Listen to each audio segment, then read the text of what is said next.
Hey everyone, I'm Rather Incoherent, and today we're talking about the Prelude of the second day and about Preludes in general in the HEMLOCK VALE.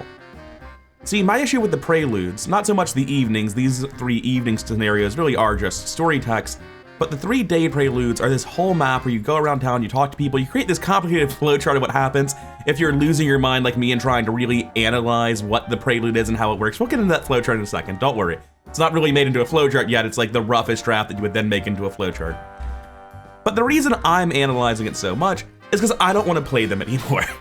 It might seem like lunacy to spend hours analyzing something so that you don't have to play it ever again when you could just play it, but no, I'm going to figure out what these are and how to skip them.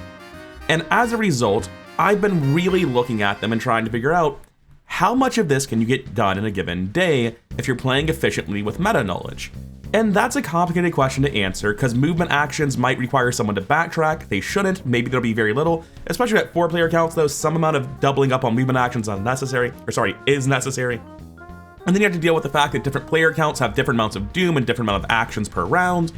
But after you get past all that, like how many actions do you really need? Well, you need 1 play action for everybody, right? You gotta put the cigarette case into play before you start doing anything. So you actually have 1 less action per player than you would think, and then when you get to the end of it, you have to really look at it and be like, how much of this can you do? And my memory from 2 runs of HEMLOCK VALE was basically, we did everything we wanted to, and we might have missed like 1 or 2 things that could have been helpful, but we didn't give a shit about anyway, right? And now looking at this, there are some things that like you don't want to do. The curse, I view as strictly bad. It's not even an action though, you just flip this over, which you're not supposed to do to get the curse. The old mill is just a waste of your time. You go here, you get the clue, and the benefit is that you have the clue for the next scenario, because like draw 3 cards isn't really that helpful. Like sure, it's a good action, but you're gonna have to discard down to 5 anyway. There's no reason to do the old mill. You don't go to the old mill unless you want to talk to Simeon, who will be at the old mill after you do the boarding house, right? So like you can figure out what you never do. You never do Codex 2, because Codex 2 literally doesn't fucking exist in this scenario. Out of curiosity, what is Codex 2? It must be in one of the interludes, or one of the preludes, right? Is it just like on the cutting room floor, or did it exist in a different prelude? Oh, it's Leia Atwood, because she doesn't show up here. You help her out at the general store, but she never actually shows up. That's what it is. So dividing the Codex into 2 pieces, you can see the bottom half, the locations, and the top half, the people. The people pretty much all do something, and the locations generally pull people into play, usually at the location you're at. There are some examples that are different, like the boarding house each time tends to put people into play elsewhere. And then there's the rare occasion where you'll go to the crossroads in Prologue 2, and it'll actually be like, oh, you're on an errand, and you need to go to Tad's general store to finish the errand, and that's how you get rep with Leia. Leia never actually shows up. That's why I was confused about Codex 2 just now. It's like there's exceptions to the pattern. It's not all the exact same, which is good. But the point is that there are basically only 2 types of Codex entries. A Codex that starts a thing and a Codex that finishes a thing. Either you're about to run an errand and you finish it, or you go somewhere such as Hemlock Chapel, you find Mother Rachel there as the first part, which is like starting the errand, and then you talk to Mother Rachel, which is like finishing the errand. You have ignition and execution. Those are the 2 types of codexes you have.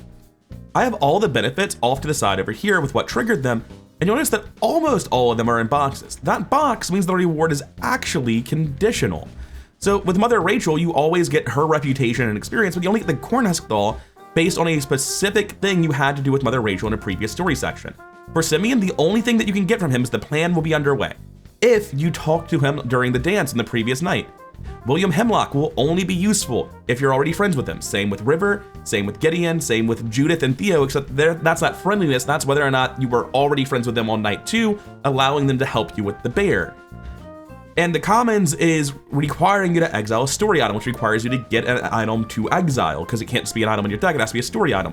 For instance, the Cornhusk doll that Mother Rachel just gave you, which is what I did in my playthrough just now. So all of this is conditional. It might look like there's a ton of things. There's 1, 2, 3, 4, 5, 6, 7, 8, 9 new words. Each one is 2 parts. That is 18 actions. That's a ton of actions, but not actually. Because when you go through all this, well, obviously William and River are actually mutually exclusive from the same place. You pick one. So that also lowers it. But I couldn't do all of this. Going through the ones that I could do, it's like a bright green check mark. I was able to do Mother Rachel, but Simeon was useless to me, even though he's available to other people. I was able to do Hemlock, making River useless. I was able to do Gideon, but I wasn't able to do Judith or Theo. And now that I can't do these things, I can go down to where they're from. I can cross out this line. I don't need to spend an action putting Simeon into play. I do need to go to boarding house and get Gideon. I want to go to the crossroads and run this errand for them. I need to go to the Hemlock Chapel. The Atwood house, I still need to go there, but the Vale Schoolhouse, that was putting into play Theo Peters. I didn't need to do the Vale Schoolhouse. So there's a lot less actions here than you might initially think. You can count the total as 18, but what I actually had to do was 1, 2, 3, and then there would be additional 5 down here to put 3 of those into play, plus the running an errand. So even though there might have been 18 theoretically, I only had 8 that actually benefited me. Full clearing this was a completely foregone conclusion, provided I had the meta knowledge to know which people were fucking useless to me, which is essentially easy to do in future playthroughs, because it's the ones you haven't been talking to.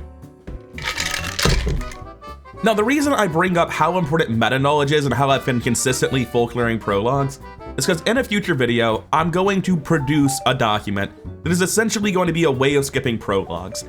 And it has become progressively more apparent as I did the mathematical analysis, as I found out how many how many actions you have at different team sizes, and how many actions it took to actually do everything on a map.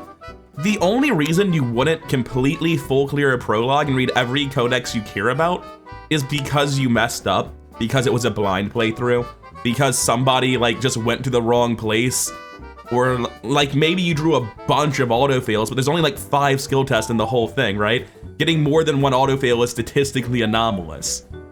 And obviously it happens sometimes, but I'm not gonna play the prologue to see if I pull 5 consecutive auto fails and lose out on something.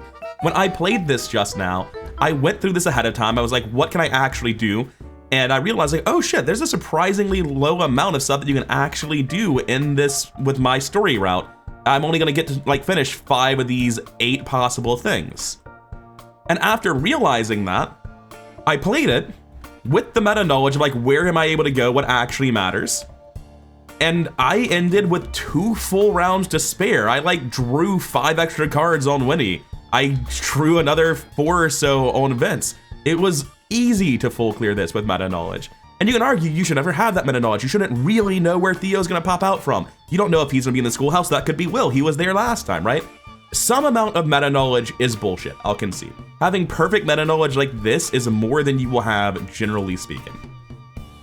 However, being told that progressing the story for a Theo route requires you to wander around town looking for Theo isn't exactly compelling gameplay, and it's not something that I'm gonna preserve the prologues and keep playing them so that specifically people who need to find Theo get fucked sometimes. And I understand that Theo moving around town is a good thing in terms of this almost being a real scenario. You don't want every location just to be the location that guy is at. Even though Gideon's been at the Commons both times, one time you found him at the Commons and one time you found him by talking at the boarding house and asking around where people were. And theoretically you should always do that first, so it allows the Commons to be something else, because you start at the boarding house, you immediately do that one. It's not bad, it's perfectly fine to have things move around like this. And something like Theo being just a way that you can lose actions trying to figure out where Theo is, that's the sort of flaw that's super unimportant. I'm not criticizing this scenario because that exists and other characters don't have to deal with the same problem. It's if you dig into the nuts and bolts of anything, it'll start looking a lot worse as you notice really minor, unimportant details that weren't quite correct. That's how I feel about having to go to the schoolhouse to find Theo this time. And it's also how I feel about Leia not actually showing up and for some reason being a 2-part quest with story text involving her at 2 locations, but she's never actually a card on the table. These things don't really matter. But what does matter is that I'm told to come play this not a scenario 3 times. And over the course of a 6 scenario campaign, I probably spend about 45 minutes just being told, yeah, go read the story text, every other action. I don't enjoy this. I don't want to do this. And I'm making this to show how easy it is to full clear. I needed to do 8 actions and I had 4 rounds, which means 4 times 3 times 3.